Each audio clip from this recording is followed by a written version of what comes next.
सुजाता की उम्र यही कोई 20-22 साल होगी। 2 साल पहले बस दुर्घटना में उसके माता पिता का देहांत हो चुका था। उसका इस दुनिया में अपना कहने वाला कोई भी नहीं था। सुजाता को पढ़ने का बहुत शौक था। उसके पिता उसे कलेक्टर बनाना चाहते थे। उन्होंने सुजाता की पढ़ाई में कोई कसर नहीं छोड़ी, मगर उनके अचानक हुई मौत से जैसे सुजाता के सारे सपने बिखरने लगे।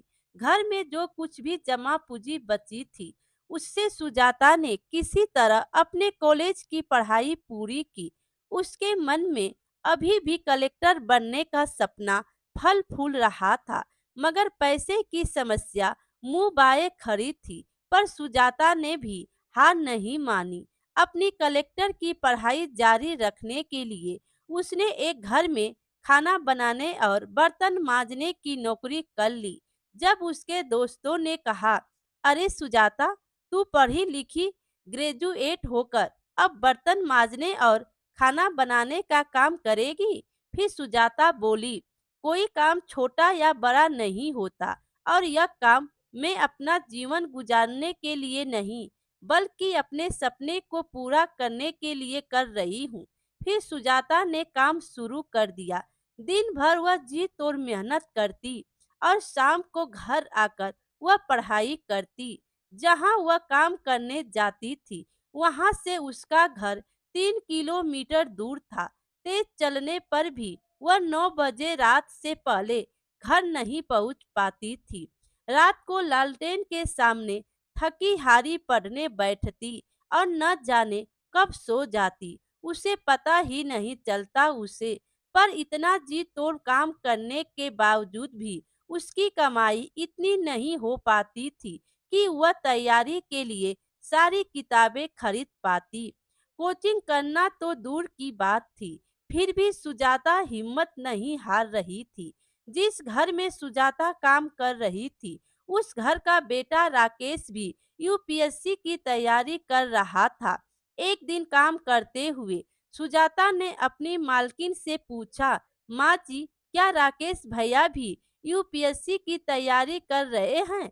फिर सुजाता की मालकिन कहती है, हाँ, पर तुझे उससे क्या, तू अपना काम कर। बड़ी आई इंक्वायरी करने वाली कि कौन क्या पढ़ रहा है।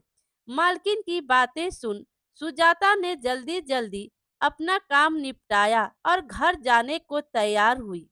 तब मालकिन ने कहा, कल जरा जल्दी आना, कुछ मेहमान आने वाले हैं। घर पर उनका खाना बनाना है।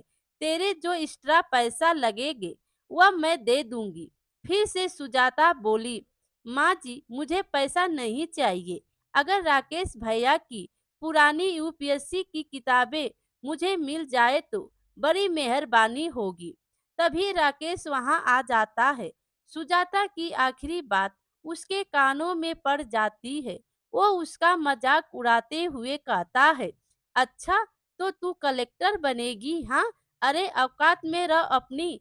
तुझे पता भी है यूपीएससी क्या चीज है? अच्छे अच्छे को नानी याद आ जाती है नानी। तेरे जैसे लोग कलेक्टर बनने लगे तो हो गया देश का उद्धार। राकेश की बात पर उसकी माँ भी जोर से हंस पड़ी। सुजाता दुखी मन से वहां से निकल पड़ी। इस बात ने उसे थोड़ा दुखी तो किया, मगर उसके हौसले को तोड़ नहीं पाई और बोली, चाहे कितना भी मजाक उड़ा ले मेरा, मैं तो अपने सपने को पूरा करके ही दम लूंगी। आज से मैं 10-10 घंटे पढ़ूंगी। अब चैन से उसी दिन सोऊंगी जब मेरा सपना पूरा हो जाए। अगर मेरे इस सपने को पूरा करने के लिए मैं मर भी गई तो वही सही। सुजाता न के ठान तो लिया, मगर किताबों की समस्या अभी भी हल नहीं हुई थी। अगले दिन वो फिर काम पर गई। वहां उसने सारे मेहमानों का खाना बनाया और जब सब मेहमान वहां से खा पी कर चले गए, तब वह मालकिन के पास गई और बोली, माँ जी, सारा काम हो गया। आपने कहा था कि आप कुछ एक्स्ट्रा पैसे देंगी। अगर कुछ पैसे मिल जाए तो मैं उनसे किताब खरीद लूंगी। मालकिन का तो सारा काम हो गया था, इसीलिए उसके मन में कुटिलता पनप गई और उसने कहा, अरे तुझे किताबें ही चाहिए ना, तो तू राकेश की किताबें लेती जा और उन्हें पढ़कर वापस कर देना। सुजाता को यही तो चाहिए था। उसने तुरंत हामी भर दी। फिर उसकी मालकिन ने अपने बेटे राकेश को बुलाया और उसे कहा, बेटे इसे अपनी कुछ किताबें दे दे, या 2-3 दिनों में उसे पढ़कर वापस कर देगी। माँ के कहने पर राकेश ने कुछ किताबें लाकर सुजाता को दे दी। इसके बाद तो जैसे यह सिलसिला ही चल पड़ा। मालकिन सुजाता से मन चाहे काम करवाती और बदले में उसे कुछ किताबें पढ़ने को मिल जाया करती थी। मालकिन को इसमें अपना फायदा नजर आता था। उधर किताबें मिलने से सुजाता में एक नया जोश भर गया।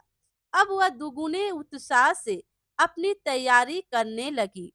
राकेश की वह किताबें जो अलमारी में रखी धूल खा रही थी, उनके भी भाग्य जाग गए।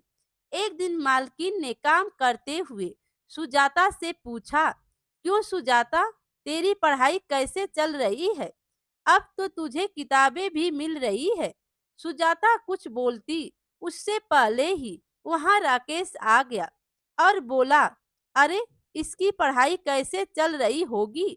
सारा दिन तो यह यहाँ रहती है, पढ़ाई क्या खाक करेगी? क्यों सुजाता, तुझे पता भी है कि इस परीक्षा में कितने पेपर होते हैं? इतना कहकर राकेश हंसने लगा तो सुजाता कहती है, हाँ भैया, मुझे पता है कि इसमें कितने पेपर होते हैं। मेरी तैयारी दोनों पेपरों के लिए पूरी है।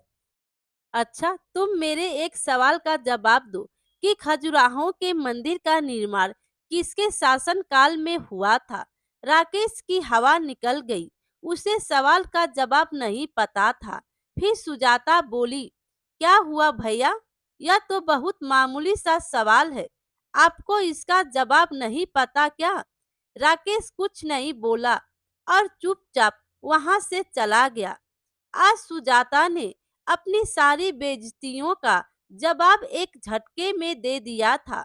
सुजाता पूरी लगन से अपनी तैयारी करती रही।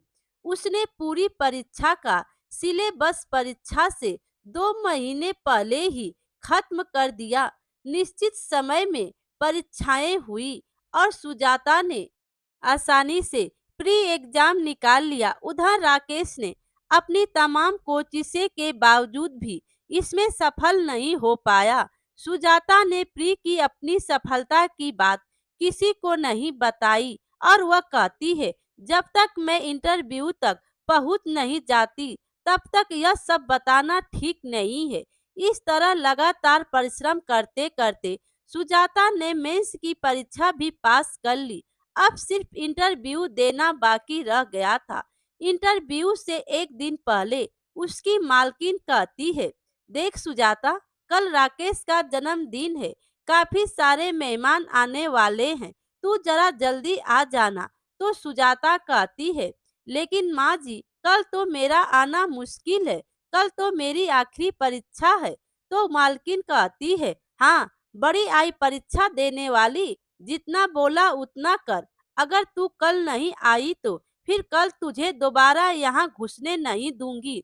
सुजाता ने मालकिन की बात नहीं मानी और निश्चित समय पर इंटरव्यू देने गई। मालकिन ने उसी दिन नई नौकरानी रख ली और कहने लगी, आने दो उस नवाबजादी को पगार मांगने, ऐसी खरी खोटी सुनाऊंगी कि जिंदगी भर याद रखेगी। मगर सुजाता उस दिन के बाद कभी उस घर में नहीं गई। ईश्वर ने उसके भाग्य में कुछ और ही लिख रखा था। इधर मालकिन उसे खरी खोटी सुनाने का इंतजार करती रही। उधर यूपीएससी की परीक्षा का परिणाम आ गया। सुजाता ने 36वें रैंक के साथ न सिर्फ यह परीक्षा पास की थी, बल्कि टॉप 50 में भी आई थी। शहर के सारे अखबार उसकी कामयाबी के किस्से से भरे थे।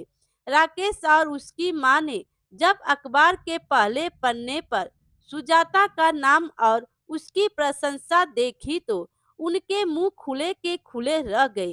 कल तक उनके घर में काम करने वाली ने अपने मेहनत के दम पर वह मुकाम हासिल किया था कि राकेश और उसकी माँ जैसे लोग उसके आसपास भी नहीं भटक सकते थे। उधर सुजाता आज बहुत खुश थी। उसकी सफलता ने न सिर्फ उसका और उसके पिता का सपना पूरा किया था, बल्कि राकेश और उसकी माँ जैसे लोगों के मुंह पर ताले भी लगा दिए थे, जो किसी की हैसियत देखकर उसके दिमाग का अंदाजा लगाते हैं। मेरे प्यारे दोस्तों, कहानी अच्छी लगी हो तो लाइक कीजिए और अपने दोस्तों में भी शेयर कीजिए और चैनल पर नए हो तो चैनल को सब्सक्राइब कीजिए।